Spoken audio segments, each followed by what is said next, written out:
તો માવઠાના માર બાદ હવે ખેડૂતો ખાતરની અછતના કારણે વલખા મારી રહ્યા છે। વાવથરા જિલ્લામાં યુરિયા ખાતર મેળવવા માટે ખરીદ વેચાણ સંઘમાં ખેડૂતો રોજે રોજ લાઇનમાં ઊભા રહે છે, પરંતુ ખેડૂતોના હાથમાં ખાતર નથી આવતું।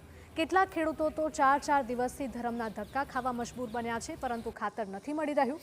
ખેડૂતોનું કહેવું છે કે શિયાળુ પાકમાં હાલ યુરિયા ખાતરની જરૂર છે અને જો સમયસર ખાતર નહીં મળે તો પાકનું ઉત્પાદન નહીં આવે।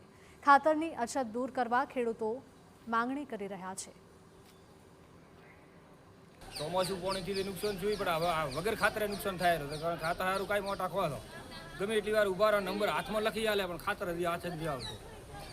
બરોબર, આ ખાતર તાત્કાલિક મળે તો ઠીક ને, ધર્મ ધક્કા છે કાંઈ આવી લાઈને થવાનું, પાછું બપોર થાય ભૂખ લાગે ત્યારે ઘરે થા વગર જીધે અટાણે આવો ઉઠીને ખાતર મળે તો સારું ને, લાઈનો તો હેડે 4 દાડે, હવે વળી કેટલા દાડે હેડે સરકારને ખબર ને બીજા સંઘવાળાને ખબર। 4 દિવસથી ખાતર લેવા થયા સંઘમાં આવે છે, પણ ખાતર મળતો નથી।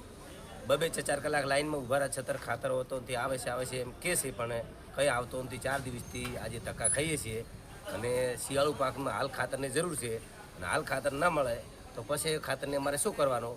તો ખાતર તાત્કાલિક મળે બધા ખેડૂતોને, એવી રીતની અમારી સરકારશ્રીને અરજી કરજી છે।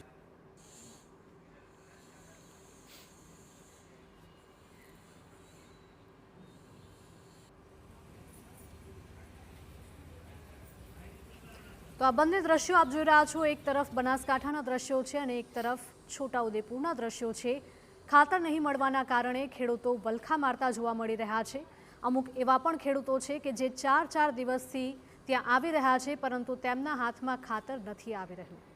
તો ખેડૂતોની એક જ માંગ છે કે સમયસર તેમને ખાતર પૂરું પાડવામાં આવે, નહીં તો શિયાળુ પાક પણ તેમનો ફેલ જઈ શકે છે।